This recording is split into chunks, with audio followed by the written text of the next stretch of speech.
Assalamualaikum warahmatullahi wabarakatuh. Anak-anak, jumpa lagi pada kesempatan kali ini dengan saya Pak Masuri pada pembelajaran ilmu pengetahuan alam. Nah, karena masih masa pandemi ini anak-anak sekalian, Pak Masuri tetap menghimbau kepada anak-anak sekalian untuk senantiasa jaga kesehatan di rumah. Jangan lupa patuhi protokol kesehatan dengan memakai masker, kemudian selalu mencuci tangan. Lalu yang berikutnya adalah tetap menjaga jarak dan usahakan anak-anak tetap mengkonsumsi makanan yang sehat agar tubuh menjadi kuat dan anak-anak bisa belajar dengan sebaik-baiknya. Baiklah anak-anak sekalian yang berbahagia di rumah, pada pembelajaran ilmu pengetahuan alam kali ini kita akan belajar mengenai bagaimana pengaruh dari populasi manusia yang meningkat pada pembelajaran sebelumnya terhadap lingkungan kita. Nah, sebelumnya anak-anak saya ingin kalian bisa melihat tayangan berikut ini. Ya, silahkan dilihat tayangan berikut ini. Kemudian apa yang menjadi pembeda dari tayangan gambar berikut ini? Silahkan, ada yang bisa menyampaikan? Ya, betul. Pada gambar di sini terlihat di mana gambar yang sebelah itu kotor, kemudian yang di sini itu lebih bersih. Nah, itu menandakan apa anak-anak sekalian? Ternyata lingkungan kita sudah tercemar.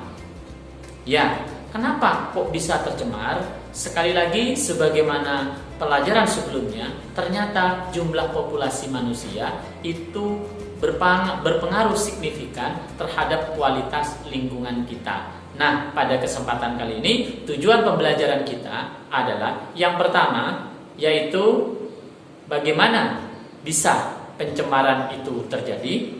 Lalu yang kedua adalah kira-kira bentuk interaksi seperti apa di dalam lingkungan kita antara makhluk hidup dengan lingkungannya. Baiklah, yang pertama anak-anak sekalian, tentu kalian sudah melihat apa ini gambar tadi tentang pencemaran. Nah, lalu apa yang dimaksud dengan pencemaran? Pencemaran itu adalah masuknya suatu zat ke dalam lingkungan yang mana merubah kualitas lingkungan itu sendiri. Sekali lagi, pencemaran adalah masuknya suatu zat yang mana dapat menyebabkan berubahnya kualitas lingkungan. Nah, tentu kualitas yang dimaksud adalah mungkin yang awalnya bersih kemudian menjadi kotor. Itu tentu dikatakan telah tercemar. Begitu juga dengan aroma yang awalnya aromanya itu wangi atau bahkan biasa saja, segar, ternyata setelah masuknya suatu zat menjadi lebih bau. Misalnya karena sampah. Nah, itu artinya sudah tercemar. Lalu bagaimana anak-anak sekalian? Suatu zat itu dikatakan sebagai pencemar, ya. Yang pertama adalah karena waktunya tidak tepat. Kenapa saya katakan waktunya tidak tepat? Ya. Jika misalnya di suatu tempat, ya, pada lingkungan kita memang waktunya untuk membuang sampah, maka ya harus dibuang. Tetapi kemudian tidak pada waktunya, ya. Nah, ternyata kemudian dibuang sembarangan, ya. Nah, artinya tidak ada petugas atau tidak ada orang yang membersihkan atau bahkan kita punya sadar, maka itu bisa dikatakan sebagai waktunya tidak tepat.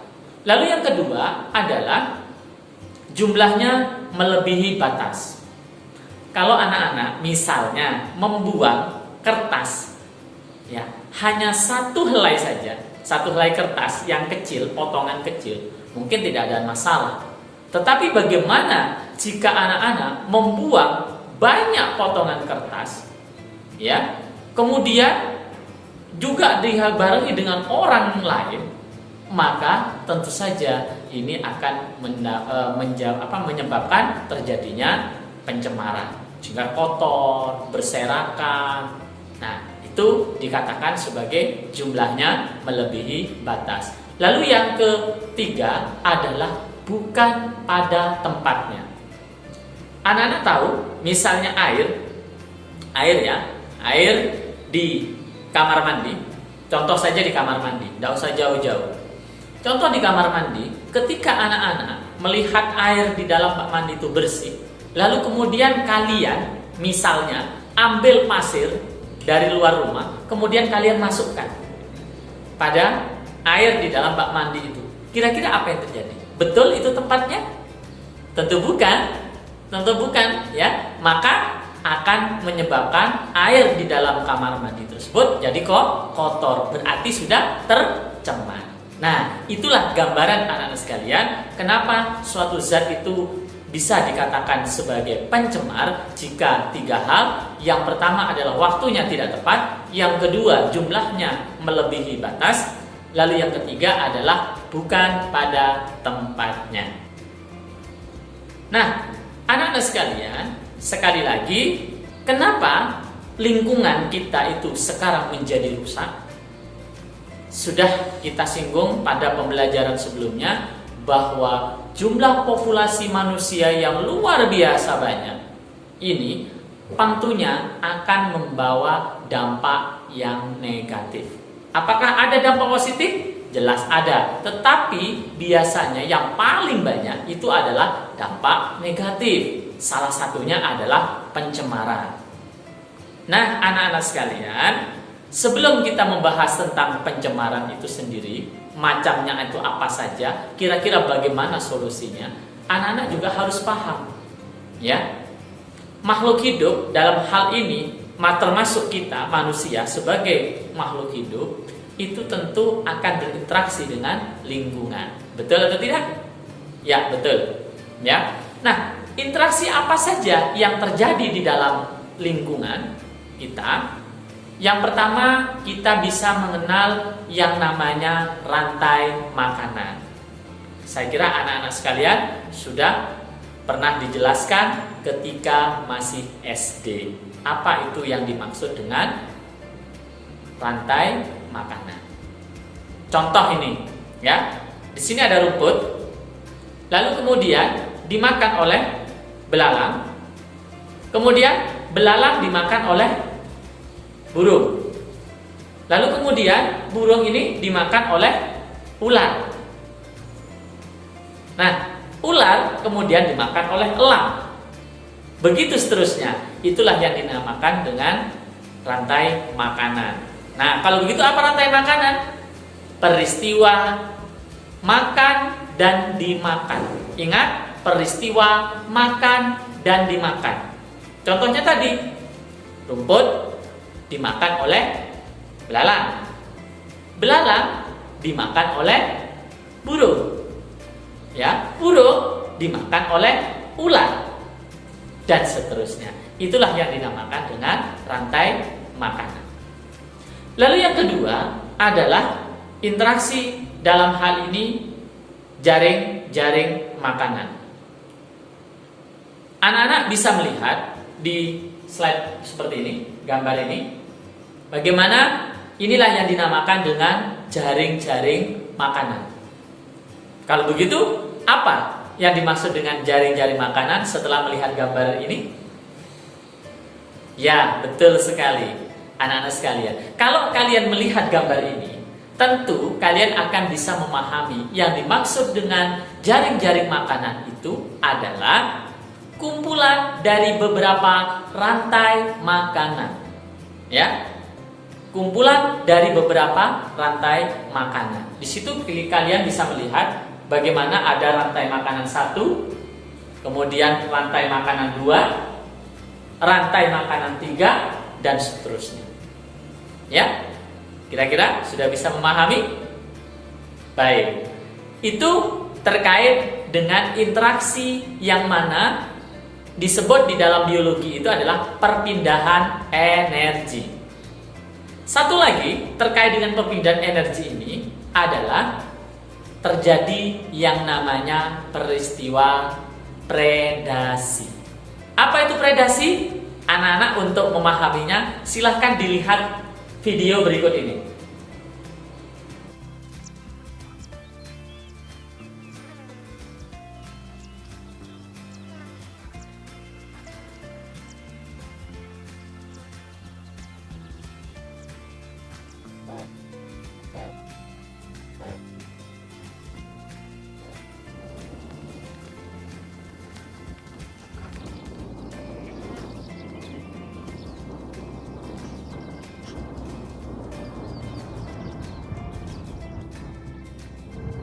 Still alive.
Nah, bagaimana anak sekalian? Kira-kira setelah melihat tayangan video tadi tentang predasi, apa itu predasi? Ya, sangat tepat sekali. Yang dimaksud dengan predasi itu adalah makhluk hidup yang lain memangsa makhluk hidup yang lain, atau makhluk hidup memangsa makhluk hidup yang lain. Kalau contohnya tadi adalah contoh hewan, ya. Nah, itu anak sekalian terkait dengan perpindahan energi. Dalam hal ini adalah butuh makanan. Kenapa? Makanan sebagai sumber energi. Baik itu dalam bentuk rantai makanan, jaring-jaring makanan, juga ada peristiwa yang namanya predasi. Dari sini ada yang mau ditanyakan dulu? Silakan anak-anak bertanya pada kolom komentar pada saat melihat video tayangan ini. Baiklah anak-anak sekalian, selanjutnya ada bentuk interaksi makhluk hidup dengan lingkungan yang mana dalam hal ini adalah namanya interaksi. Sekali lagi, interaksi itu harus ada dua individu yang saling, ya ingat ya, yang saling dia itu berinteraksi. Berinteraksi itu artinya adalah satu mempengaruhi yang lain, ya, satu mempengaruhi yang lain atau saling mempengaruhi. Itulah yang dinamakan dengan interaksi. Kalau misalnya ada dua benda, satu ada dua, kemudian benda A dengan benda B, benda A saja yang kemudian dia itu melakukan sesuatu, sementara yang B, benda B ini tidak melakukan sesuatu, maka itu tidak bisa dikatakan yang namanya interaksi. Interaksi itu adalah saling di antara A dengan B, saling. Ya, entah itu berinteraksinya adalah contoh seperti kalian saja, ya, untuk memahaminya. Kalian dengan teman kalian atau kalian dengan adik kalian yang punya adik, itu kan berinteraksi. Mungkin adiknya minta makanan kepada kalian. Atau sebaliknya, suatu saat kalian minta makanan pada adiknya. Itulah yang dinamakan dengan interaksi. Contoh yang paling gampang sekali interaksi itu adalah kalian saling berkomunikasi antara ayah dengan ibu. Ayah dan ibu. Ya, Kalian bicara, ibu begini, ditanggapi oleh ibu, iya nak, di situ. Itulah yang namanya interaksi. Sudah memahami anak-anak sekalian terkait dengan interaksi? Nah, selanjutnya interaksi makhluk hidup ya di lingkungan itu, anak-anak waktu SD pasti sudah tahu. Ya, ada 3. Yang pertama adalah interaksi dalam bentuk simbiosis. Ya, simbiosis. Tentunya anak-anak sudah familiar kan dengan simbiosis. Apa itu simbiosis? Ya, simbiosis itu saling mempengaruhi. Ya. Nah, pengaruhnya bagaimana? Itu ada 3 macam dari simbiosis. Yang pertama adalah simbiosis mutualisme, di mana saling menguntungkan. Contoh yang paling gampang di sini adalah kerbau dengan burung jalak. Ya, di mana kerbau itu diuntungkan. Kenapa? Kutunya yang banyak dimakan oleh burung. Sedangkan burung ya diuntungkan juga kenapa? Dapat makanan. Nah, itu yang dinamakan dengan saling menguntungkan. Lalu yang kedua adalah komensalisme. Ya, komensalisme anak-anak sekalian sering mungkin waktu SD sudah dijelaskan, hewan satu atau makhluk hidup yang satu diuntungkan sedangkan yang lain tidak dirugikan, ya, tidak dirugikan. Ya. Artinya bahwa yang satu diuntungkan sedangkan yang lain tidak dirugikan. Ya, contoh yang paling gampang di sini adalah ikan remora dengan ikan hiu. Kenapa? Karena ikan remora diuntungkan. Wah, ternyata ada pelindungnya. Siapa pelindungnya? Yaitu adalah ikan hiu. Ya. Nah, ketika dilindungi oleh ikan hiu, maka remora mendapatkan untung, ikan hiu tidak terpengaruh. Artinya tidak dirugikan dia. Ya, dia jalan aja, ya, berenang aja. Maaf, bukan jalan, tapi berenang saja. Nah, kemudian ikan remora mengikuti. Nah, ikan remora yang diuntungkan, sedangkan ikan hiu tidak dirugikan. Nah, yang berikutnya, yang ketiga anak sekalian, yaitu adalah simbiosis parasitisme. Yang mana satu diuntungkan, sedangkan yang satu dirugikan. Contoh yang paling gampang adalah tanaman apa bukan tanaman tapi benalu. Ya, benalu pada tanaman. Anak-anak tentu pernah melihat yang ini, gambar ini. Pernah ya? Mungkin waktu kecil sering mainnya. Ya, ini adalah tali putri. Tali putri anak sekalian, dia itu adalah mengganggu. Ya, seperti mie warna kuning. Dia begitu diletakkan pada tanaman atau bunga, maka lambat laun dia akan memperbanyak dan itu ternyata merugikan. Ini salah satu contoh. Tapi yang paling representatif untuk simbiosis parasitisme adalah benalu, yang mana dia menempel pada pohon inang, kemudian pohon inang itu nanti akan dirugikan, dirusak. Baik. Yang kedua, anak sekalian, ya, interaksi makhluk hidup yang berikutnya, ya, yaitu adalah kompetisi atau persaingan. Yang namanya kompetisi atau persaingan anak sekalian, apa syaratnya terjadi kompetisi? Masih ingat? Atau sudah mungkin pernah dulu disampaikan? Ya, yaitu adalah adanya kebutuhan yang sama. Adanya kebutuhan yang sama. Contoh yang paling gampang untuk memahami terjadinya kompetisi atau persaingan ini, anak-anak sekalian pernah ikut lomba ya? Apa coba motivasinya ikut lomba? Pasti ingin menang, bukan? Nah, ketika kalian itu ikut lomba, bersaing dengan yang lain, kebutuhannya sama untuk menjadi pemenang, mendapatkan piala atau hadiah. Itulah yang dinamakan dengan kompetisi atau persaingan. Kalau tidak ada kebutuhan yang sama, nggak akan terjadi yang namanya kompetisi. Nah, kompetisi ini anak sekalian ada dua. Ada kompetisi interspesies, ya, yaitu kompetisi atau persaingan yang terjadi antar jenis.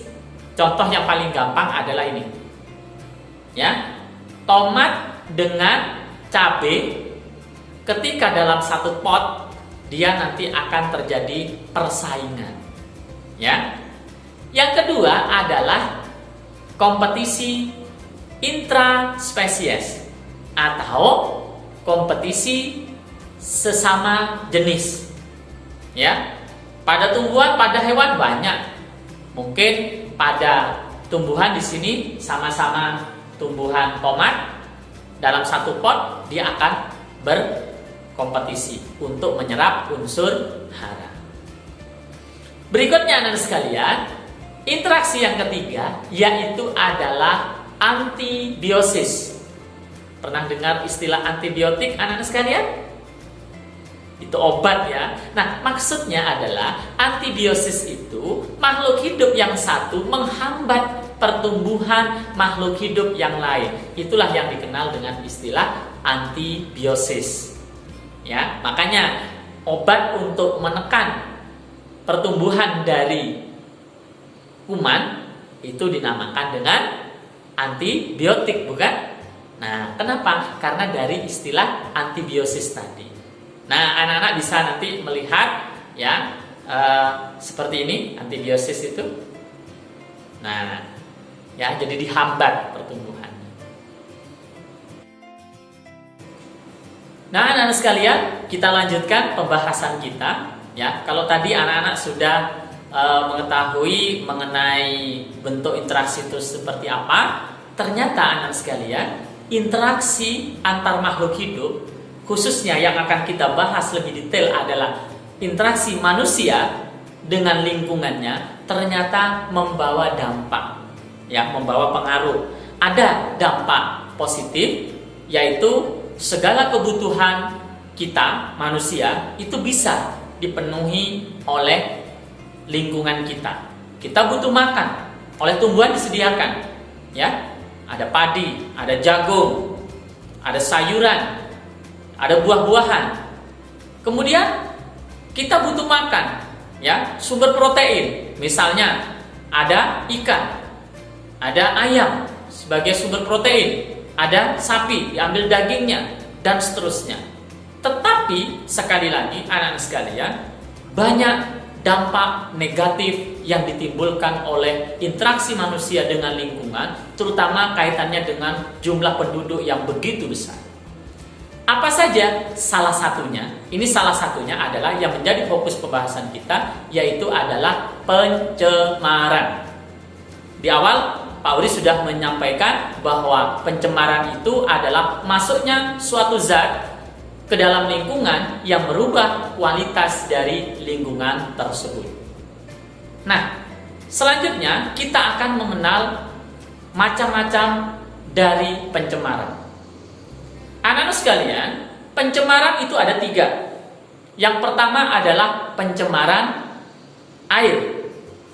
Ya, tentu kalau berbicara pencemaran air berarti terjadinya pencemaran, terjadinya kerusakan lingkungan pada air. Ya, betul. Apa saja yang menjadi penyebab terjadinya pencemaran air?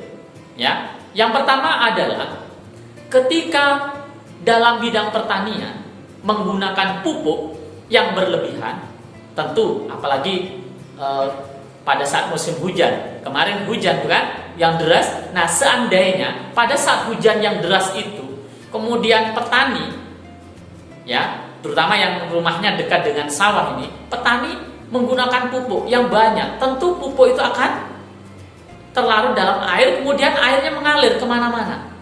Nah, ketika masuk ke dalam perairan, mungkin di sungai, maka akan terjadi efek yang kurang baik, yaitu terjadinya eutrofikasi.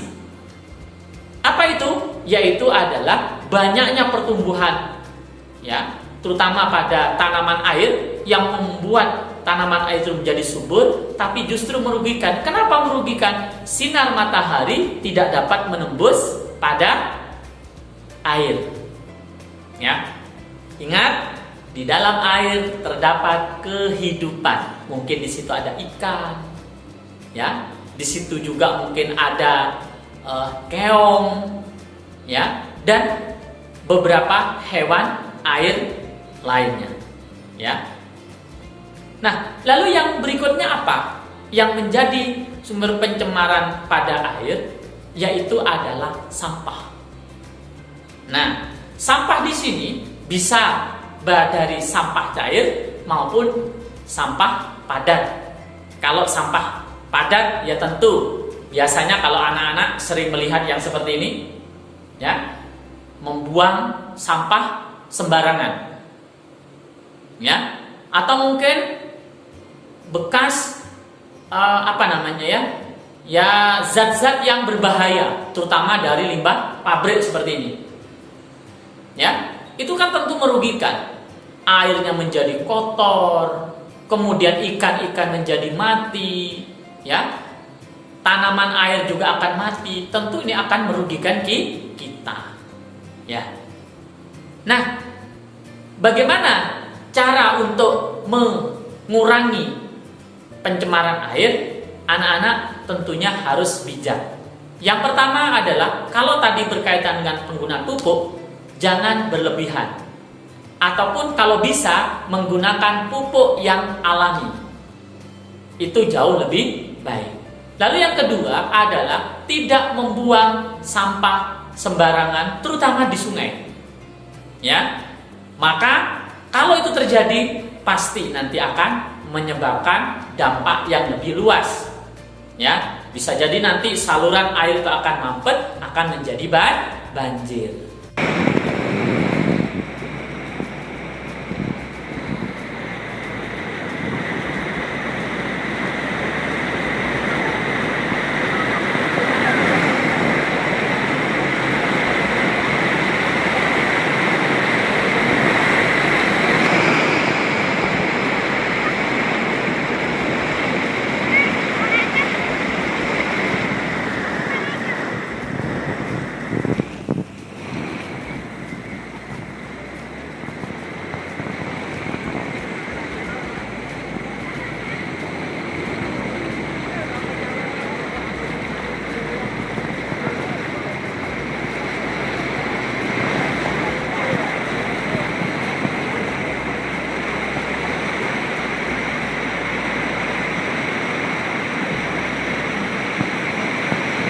Nah, anak-anak sekalian, tadi sudah melihat bagaimana tayangan di video bahwa ternyata banjir itu salah satu penyebabnya adalah karena tumpukan sampah. Anak-anak tadi sudah melihat ternyata sungai tidak bisa menampung debit air karena tumpukan sampah, sehingga dia tuh meluber ke jalan-jalan. Oleh karena itu, sekali lagi, tolong jangan buang sampah di sungai atau buang sampah sembarangan.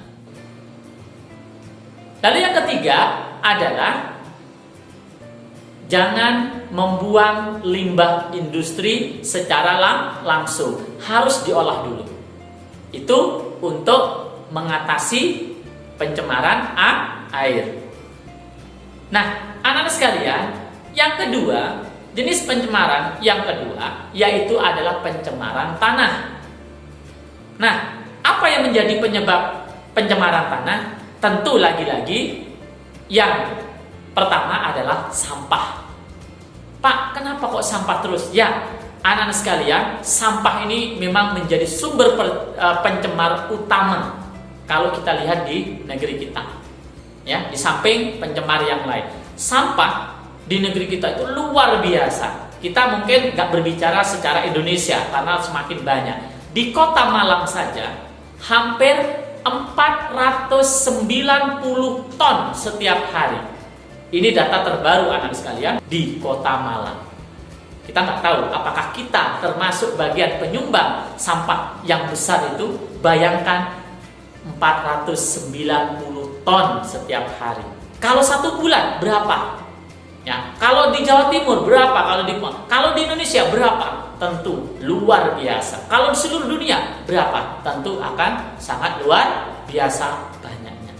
Itulah salah satu sumber pencemar pada tanah. Lalu yang kedua adalah, anak-anak tahu aktivitas apa ini?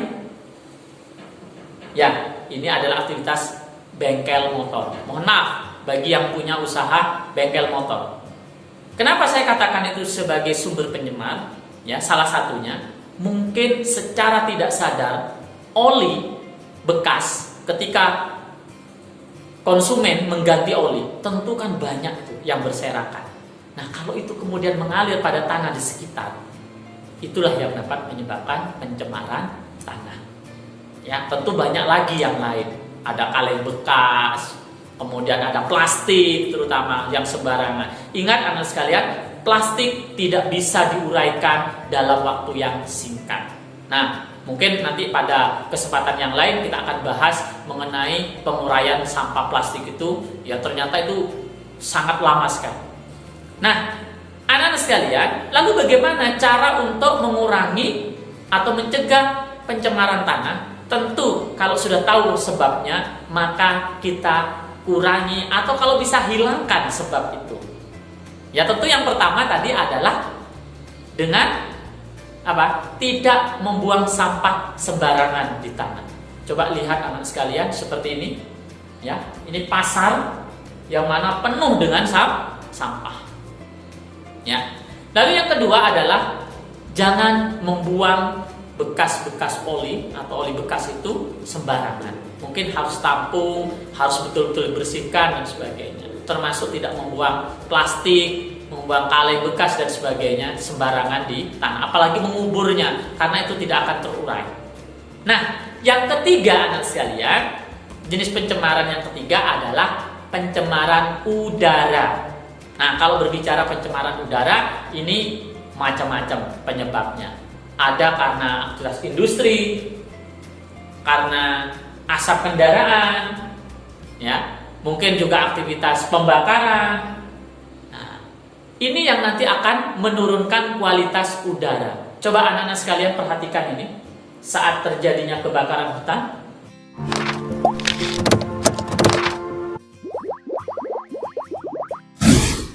Hai guys, ketemu lagi dengan Pekam. Sering terjadinya kebakaran hutan mengakibatkan terjadinya polusi udara, dan hal ini berdampak negatif terhadap kesehatan serta menyebabkan udara tidak sehat.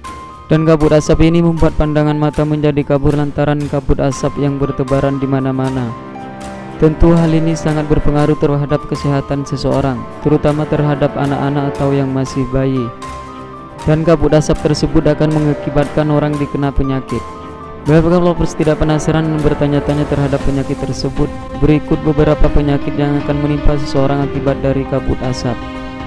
Namun terlebih dahulu sebelum Anda melihat tayangan berikut ini, jangan lupa di like dan di subscribe ya guys. Dan tak kalah pentingnya jangan lupa ditekan tombol loncengnya agar Anda menjadi orang pertama kali yang menikmati tayangan berikutnya.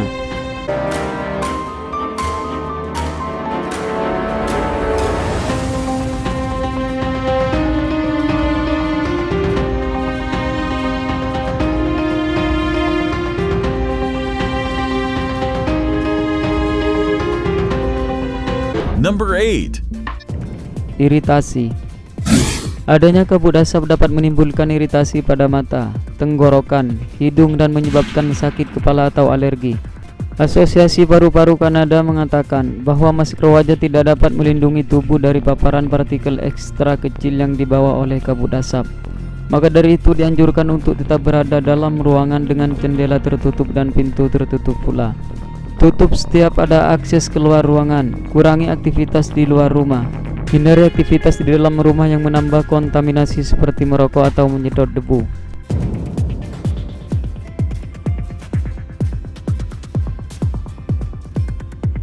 Number 7. Infeksi saluran pernafasan atas. ISPA sebenarnya tidak disebabkan oleh kabut asap, melainkan terjadinya ISPA disebabkan oleh infeksi virus. Namun adanya polusi udara parah disebabkan kebakaran hutan hingga timbulnya kabut asap tebal dapat mengakibatkan gangguan pernafasan alias mempermudah terjadinya ISPA. Apalagi ditambah dengan melemahnya sistem kekebalan tubuh seseorang. ISPA terjadi karena kemampuan paru dan saluran pernapasan mengatasi infeksi berkurang, sehingga menyebabkan lebih mudah terjadinya infeksi.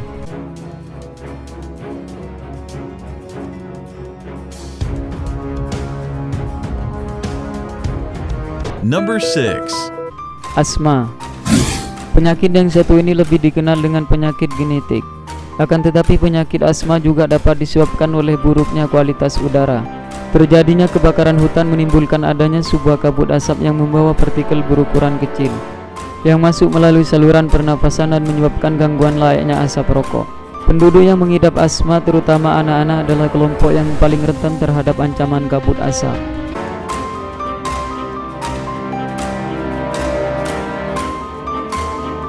Number 5. Penyakit paru obstruktif kronik. Kabut asap yang disebabkan kebakaran hutan bisa berakibat fatal pada penderita PPOK. Itulah sebuah statement yang disampaikan oleh Yayasan Paru-Paru Kanada. Karena kabut asap dapat mengurangi atau memperburuk kinerja paru-paru. Jika pasien PPOK semakin lama dalam terpapar kabut asap, maka semakin besar pula risiko kematiannya. Maka waspadalah dengan adanya kabut asap, apalagi bagi Anda yang terkena penyakit paru obstruktif kronik.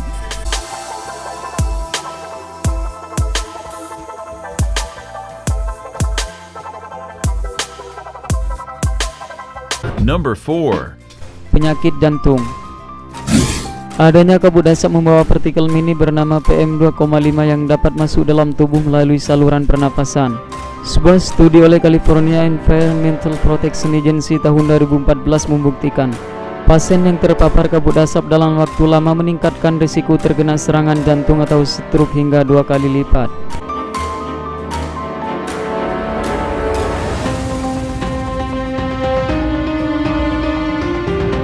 Number 3. Penyakit gastrointestinal. Mungkin penyakit gastrointestinal agak jarang kita dengar, akan tetapi penyakit ini kerap dikaitkan dengan adanya polusi udara, termasuk inhalasi bowel disease, tukak lambung, dan radang usus buntu. Studi kasus paparan polusi kronis di Inggris menemukan orang yang lebih mudah berisiko kena penyakit Crohn jika mereka tinggal di daerah dengan tingkat polutan tinggi.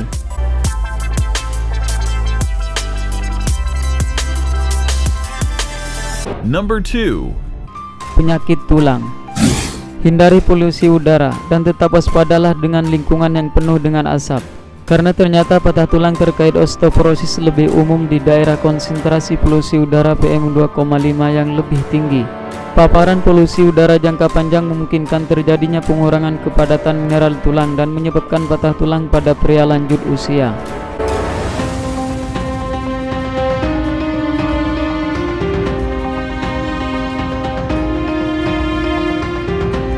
Number 1. Penyakit neurologis. Ternyata adanya udara kotor sangat berpotensi merusak fungsi kognitif dan peningkatan risiko demensia dan stroke pada orang dewasa yang lebih tua. Polusi udara mampu merusak otak yang sedang berkembang. Kerusakan ini dapat merusak fungsi kognitif di seluruh rentang kehidupan. Penelitian menemukan paparan anak usia dini untuk PM2,5 terkait dengan keterlambatan perkembangan psikologis dan kecerdasan anak yang lebih rendah. Oke, cukup sampai di sini dulu ya guys. Jika Anda merasa senang, jangan lupa di subscribe dan dibagikan kepada kawan-kawannya yang lain. Oke, terima kasih.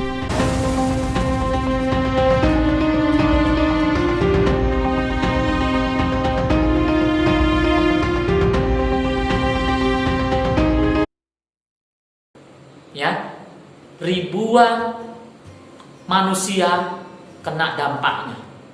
Ya, bahkan data yang meninggal tidak sedikit. Kenapa? Karena udara itu kan terhirup oleh kita, masuk ke dalam organ pernafasan kita, maka itu akan mengganggu. Awalnya mungkin sesak nafas, ya. Lalu kalau dia semakin parah, dia nanti akan meninggal. Nah, anak sekalian, oleh karena itu kita harus mengurangi yang namanya pencemaran udara. Ya, kita kurangi aktivitas pembakaran. Ya, kita kurangi naik kendaraan bermotor, apalagi yang mengeluarkan asap. Ya, setidaknya itu adalah untuk menghemat energi. Nah, berikutnya adalah pada industri tidak langsung asapnya itu langsung keluar, tetapi mungkin ada saluran untuk mengolahnya terlebih dahulu. Nah, anak-anak sekalian, setelah kita membahas mengenai macam-macam pencemaran dan caranya sesuai dengan ini, tentu kita harus sadar bahwa apa alam semesta ini, alam ini, lingkungan ini yang luar biasa banyak manfaatnya bagi kita, harus kita jaga. Ya, perilaku kita harus baik. Kenapa? Itu bentuk syukur kita kepada Allah Subhanahu wa taala. Kenapa? Karena kita sudah diberikan lingkungan yang luar biasa sehingga bisa kita manfaatkan. Tetapi ingat, jangan dirusak. Kita memanfaatkan boleh, tetapi merusak jangan. Kenapa? Kita tinggalkan untuk anak cucu kita kelak. Ya, kita kan tidak tahu. Ya, apakah ke depan akan semakin bersih lingkungan kita, atau justru semakin kotor, atau semakin rusak? Maka tergantung dari kita. Oleh karena itu, anak sekalian, saya mengajak ya pada kesempatan kali ini, setelah kita mempelajari tentang pencemaran ini, mari kita berperilaku yang sehat, berperilaku yang bersih, dan menjaga lingkungan kita. Mudah-mudahan bermanfaat. Nah, anak-anak sekalian, untuk mendukung kalian dalam pembelajaran kali ini, silahkan kalian baca buku, cari informasi di internet ya terkait dengan pencemaran dan interaksi manusia tadi, agar kalian semakin paham. Ya, silahkan nanti ditonton berulang-ulang video ini ya agar semakin paham. Jika ada pertanyaan, silahkan kalian tanyakan melalui nomor WA berikut ini ya, silahkan. Nah, baru nanti anak-anak sekalian pada kesempatan yang lain kita akan mengevaluasinya. Mungkin itu dulu anak-anak sekalian pada kesempatan kali ini, mudah-mudahan bermanfaat. Kita akan berjumpa lagi pada pertemuan berikutnya. Kurang lebihnya mohon maaf. Assalamualaikum warahmatullahi wabarakatuh.